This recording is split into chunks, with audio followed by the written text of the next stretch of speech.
من يهده الله فلا مضل له ومن يضلل فلا هادي له وأشهد أن لا إله إلا الله وحده لا شريك له وأشهد أن محمدا عبده ورسوله يا أيها الذين آمنوا اتقوا الله حق تقاته ولا تموتن إلا وأنتم مسلمون يا أيها الناس اتقوا ربكم الذي خلقكم من نفس واحدة وخلق منها زوجها وبث منهما رجالا كثيرا ونساء واتقوا الله الذي تساءلون به والأرحام إن الله كان عليكم رقيبا يا أيها الذين آمنوا اتقوا الله وقولوا قولا سديدا يصلح لكم أعمالكم ويغفر لكم ذنوبكم ومن يطع الله ورسوله فقد فاز فوزا عظيما أما بعد فإن خير الحديث كتاب الله وخير الهدي هدي محمد صلى الله عليه وسلم وشر الأمور محدثاتها وكل محدثة بدعة وكل بدعة ضلالة وكل ضلالة في النار. أعوذ بالله من الشيطان الرجيم. بسم الله الرحمن الرحيم. قاف والقرآن المجيد بل عجبوا أن جاءهم منذر منهم فقال الكافرون هذا شيء عجيب أإذا متنا وكنا ترابا ذلك رجع بعيد قد علمنا ما ننقص الأرض منهم وعندنا كتاب حفيظ بل كذبوا بالحق لما جاءهم فهم في أمر مريج أفلم ينظروا إلى السماء فوقهم كيف بنيناها وزيناها وما لها من فروج والأرض مددناها وألقينا فيها رواسي وأنبتنا فيها من كل زوج بهيج تبصرة وذكرى لكل عبد منيب ونزلنا من السماء ماء مباركا فأنبتنا به جنات وحب الحصيد والنخل باسقات لها طلع نضيد رزقا للعباد وأحيينا به بلدة ميتا كذلك الخروج كذبت قبلهم قوم لوط وأصحاب الرس وثمود وعاد وفرعون وإخوان لوط وأصحاب الأيكة وقوم تبع كل كذب الرسل فحق وعيد أفعينا بالخلق الأول بل هم في لبس من خلق جديد. بارك الله لنا ولكم في القرآن العظيم ونفعني وإياكم بالآيات والذكر الحكيم إنه تعالى جواد كريم ملك بر رؤوف رحيم.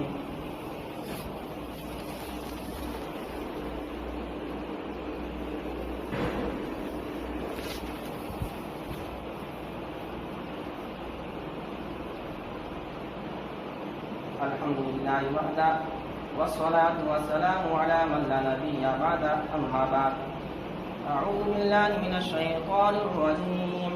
بسم الله الرحمن الرحيم. ولنبلونكم بشيء من الخوف والجوع ونقص من الأموال والأنفس والثمرات وبشر الصابرين الذين إذا أصابتهم مصيبة قالوا إنا لله وإنا إليه راجعون أولئك عليهم صلوات من ربهم ورحمة وأولئك هم المهتدون. سامعین کرام اور حاضرین جمعہ،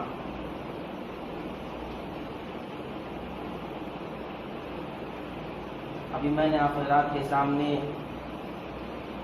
ان آیتوں کی تلاوت کی تو حالات حاضرہ کے تعلق سے آج ہم محصور ہیں، آج ہم قید و بند کی زندگی گزار رہے ہیں، تو یہ کیوں ہوا؟ یہ ہمارے اپنے اعمال کی وجہ سے ہوئے ہیں. ہمارے کارنامے ایسے تھے کہ ہم اس چیز کے مستحق تھے، بلکہ اس سے بھی زیادہ آزمائش کے مستحق تھے، لیکن ایک ہلکا سا جھونکا اللہ رب العالمین نے دیا، ہلکا سا عذاب دیا ہے جو آزمائش کی شکل میں آئی ہوئی ہے. اللہ رب العالمین نے فرمایا وَلَنَبْلُوَنَّكُمْ بِشَيْءٍ مِّنَ الْخَوْفِ، میں ضرور تمہیں آزماؤں گا. یہ اللہ رب العالمین کا فرمان ہے. اس الفاظ میں ذرا غور کیجئے کہ اللہ نے فرمایا وَلَنَبْلُوَنَّكُمْ، اس میں ڈبل تاکید بیان کی گئی ہے. ایک لام کی تاکید ہے اور ایک نون کی تاکید ہے کہ میں ضرور آزماؤں گا. یعنی کہ کہہ دیا. بہت سے ایسی باتیں ہوتی ہیں، ہم باتیں کرتے ہیں ہو یا نہ ہو، لیکن اس میں یہ ہونا ضروری ہے. میں ضرور تمہیں آزماؤں گا مختلف طریقے سے. من الخوف، کبھی خوف و حراست میں مبتلا کر کے، ڈرا دھمکا کر کے، چاہے وہ کرونا وائرس کی ہی شکل میں کیوں نہ ہو، لیکن میں تمہیں ضرور آزماؤں گا. اور کبھی بھوک کی شکل میں، بھوکمری کی شکل میں انسان بھوکا رہے گا، کھانے کے لیے اسے کچھ ملے گا نہیں. یہ بھی ایک آزمائش ہوگی. اللہ رب العالمین بندے کو آزمائے گا، دیکھوں میرا بندہ اپنے ایمان پہ قائم ہے کہ وہاں سے ادھر ادھر ڈگمگا رہا ہے. آج دیکھ لیجئے کرونا وائرس کی وجہ سے کتنے لوگ بھوکمری کے شکار ہو چکے ہیں، لوگ مر رہے ہیں. کھانے کے لیے انہیں کوئی چیز نہیں مل رہی ہے، نہ کھانا مل رہا ہے نہ پانی مل رہا ہے. کئی روز گزر جاتے ہیں، ان کے گھر پہ کھانا نہیں بنتا ہے. کئی دنوں کا سفر کر رہے ہیں، کھانا نہیں پا رہے ہیں، کھانا میسر نہیں ہو رہا ہے. تو اللہ نے کہا ہم تمہیں ضرور آزمائیں گے، کبھی خوف و حراست میں مبتلا کر کے، کبھی بھوکمری میں مبتلا کر کے، اور کبھی والجوع ونقص من الاموال، مال و دولت میں کمی کر کے. آپ دیکھ لیجیے کتنے بڑے بڑے مال و دولت والے تھے، پیسے والے تھے، اس وقت ان کا پیسہ کم ہو گیا ہے. نقص من الاموال، مال کم ہو گیا ہے کرونا وائرس کی وجہ سے. اور پھر آفتیں آئیں، کتنی لوگوں کی فصلیں تباہ و برباد ہو گئی ہیں. نقص من الاموال، مال کو کم کر کے ہم تمہیں آزمائیں گے. والانفس والثمرات، نفس میں جان میں کمی کر کے. اس بیماری کی وجہ سے کتنے اموات ہو رہے ہیں، ہم ڈیلی نیوز میں پڑھتے ہیں، دیکھتے رہتے ہیں کہ لوگ مر رہے ہیں. یہ بھی آزمائش ہے. اسی طرح سے والثمرات، پھلوں میں کمی کر کے. آپ نے دیکھا ہوگا اخبار میں آیا تھا کہ انگور کا پھل لدا ہوا ہے لیکن سڑ رہا ہے، وہ ادھر ادھر سپلائی نہیں ہو پا رہا اس مال کی. تو پھلوں میں کمی کر کے ہم تمہیں آزمائیں گے. یہاں مارکیٹ میں نہیں آ پاتا ہے وہ مال. تو یہ اللہ رب العالمین کی آزمائش ہے. وبشر الصابرین، اور آپ صبر کرنے والوں کو بشارت دے دیجئے. اور ایک دوسری جگہ فرمایا، بلکہ اس سے پہلے کی آیت میں فرمایا ان اللہ مع الصابرین، کہ اللہ رب العالمین صبر کرنے والوں کے ساتھ ہے. میرے بھائیو، یہ کرونا وائرس کوئی پہلی مرتبہ نہیں یہ بیماری آئی ہوئی ہے. اس طرح کی یا اس سے ملتی جلتی بیماریاں آ چکی ہیں، اس سے بڑی بڑی بیماریاں آ چکی ہیں، طاعون وغیرہ ہیضہ کی شکل میں آ چکی ہیں. بلکہ پورا بستی لوگ بتاتے ہیں کہ ویران ہو جاتا تھا، ایک فیملی میں کئی لوگ مر جایا کرتے تھے. اس سے بڑی بڑی بھی نشانیاں آ چکی ہیں، بیماریاں آ چکی ہیں. اور اس سے ملتی جلتی ایک سامری کا واقعہ پڑھا ہوگا آپ نے. سورہ طٰہٰ میں اللہ رب العالمین نے اس کا ذکر کیا ہے کہ سامری کو جب بد دعا دی حضرت موسیٰ علیہ السلام نے، اس نے کیا کیا تھا کہ بنی اسرائیل کو بت پرستی میں مبتلا کر دیا تھا، گوشالہ گائے کی پرستش میں مبتلا کر دیا تھا. تو حضرت موسیٰ علیہ السلام نے بد دعا دی تھی کہ دنیا میں تیری سزا یہ ہوگی کہ تو کہتا پھرے گا، زندگی بھر کہتا پھرے گا لام ساس، مجھے کوئی ٹچ نہ کرے، مجھ سے لوگ دور رہیں. مفسرین نے لکھا ہے کہ جب اس کو کوئی آدمی ٹچ کر دیتا تھا تو بخار چڑھ جاتا، سامری کو بھی بخار ہو جاتا اور ٹچ کرنے والے کو بھی بخار ہو جاتا۔ دور سے کسی انسان کو آتے ہوئے دیکھتا تو بولتا، چیخنے چلانے لگتا تھا کہ دور رہو، میرے قریب نہ ہو۔ اس بیماری میں بھی یہی حال ہے کہ اس کو دور کہا جائے، سوشل ڈسٹینسنگ وغیرہ کہ دور رہو اور کوئی ٹچ نہ کرے، کوئی ٹچ کرتا اس کو بھی وہی بیماری آ جاتی ہے۔ تو سامری کو آ گئی تھی، کیوں آئی تھی؟ وہی بد دعا کرنے کی وجہ سے ہے، موسیٰ علیہ السلام کی بد دعا۔ تو شاید کہ آج بھی دیکھ لیجئے کہ کتنے مسلمان مظلوم، کتنے مسلمانوں کے ظلم و زیادتی کی جا رہی تھی، اسلامی احکامات پہ عمل کرنے سے روکا جا رہا تھا، اسلام کی تعلیمات پہ عمل کرنے سے مسلمانوں کو روکا جا رہا تھا، کتنے بے گناہوں کو جیل کی سلاخوں میں ڈال دیا گیا تھا، ان کا کوئی قصور نہیں تھا لیکن انہیں اس میں ڈال دیا گیا۔ تو ہو سکتا ہے انہی لوگوں کی بد دعا کا یہ نتیجہ ہو کہ جس طرح سے موسیٰ علیہ السلام نے اس کی بد دعا دی تھی کہ جب حضرت موسیٰ علیہ السلام کو حکم ملا تھا کہ آپ 40 دن کے لیے تورات دینے کے لیے اللہ رب العالمین نے انہیں کہا تھا کہ تم کوہ طور پہ چلے جاؤ، تو حضرت موسیٰ علیہ السلام اپنے پبلک کو، اپنے ماننے والوں کو لے کر کے جا رہے ہیں۔ پھر انہوں نے جلد بازی کرتے ہوئے کوہ طور پر پہلے پہنچ گئے۔ باقی آپ کے ساتھ جو رہنے والے تھے حضرت موسیٰ علیہ السلام کی جانشینی میں کہا کہ تم لوگ آتے رہو، اور حضرت موسیٰ علیہ السلام پہلے پہنچ گئے۔ کیوں پہلے پہنچ گئے؟ اللہ نے جب ان سے پوچھا ہے موسیٰ تم نے جلد بازی کیوں کی؟ ما عجلک یا موسیٰ، تم نے جلد بازی سے اجلت سے کیوں کام لیا؟ تو انہوں نے جو جواب دیا وہ یہ کہ اے اللہ، میں نے اس لیے جلد بازی کی تاکہ تو خوش ہو جائے، تاکہ تو راضی ہو جائے، اور باقی لوگ میرے پیچھے پیچھے آ رہے ہیں۔ تو اللہ رب العالمین نے وہیں ان کو یہ علم دیا، یہ نیوز دی کہ آپ کے ماننے والے یعنی بنی اسرائیل تو گوشالہ پرستی میں مبتلا ہو گئے ہیں، گائے کی پوجا پاٹ میں مبتلا ہو گئے ہیں۔ خیر وہاں سے آتے ہیں اور اپنے بھائی کو جھجھوڑتے ہیں، ان کے داڑھی اور سر کے بال کو جھجھوڑتے ہیں۔ حضرت ہارون علیہ السلام کہتے ہیں لا تأخذ بلحیتی ولا براسی، کہ میرے داڑھی اور میرے سر کو مت گرفت کرو، مت پکڑو، لا تأخذ، مت پکڑو۔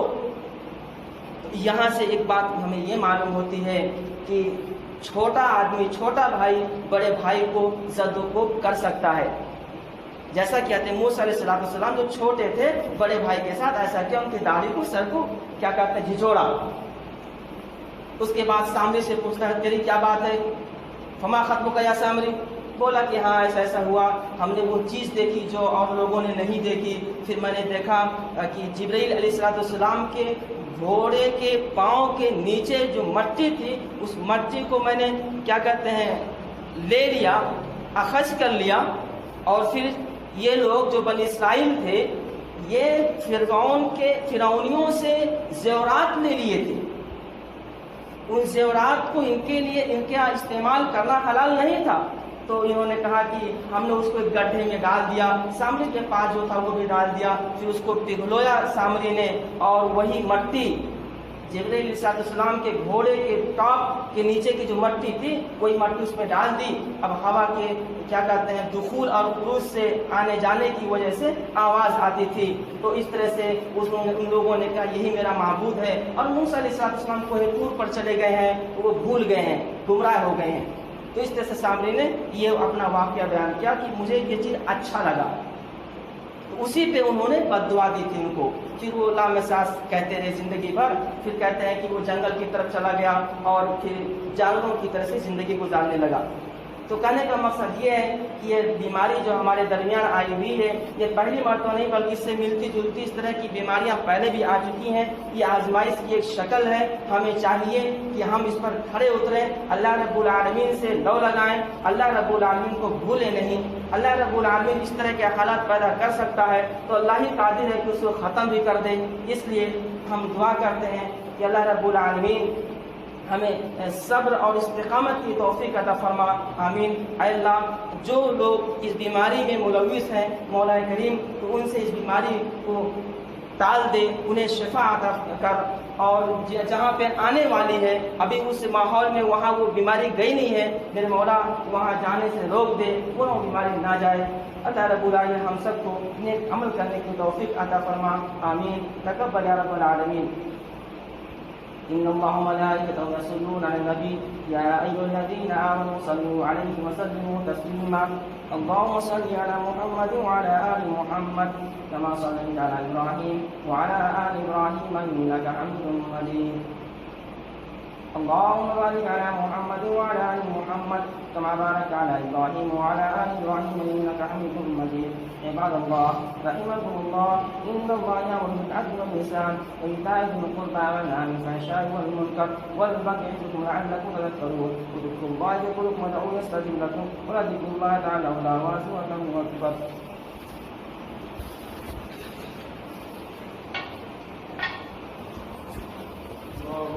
الله لا إله إلا الله أشهد أن محمدا رسول الله حي على الصلاة حي على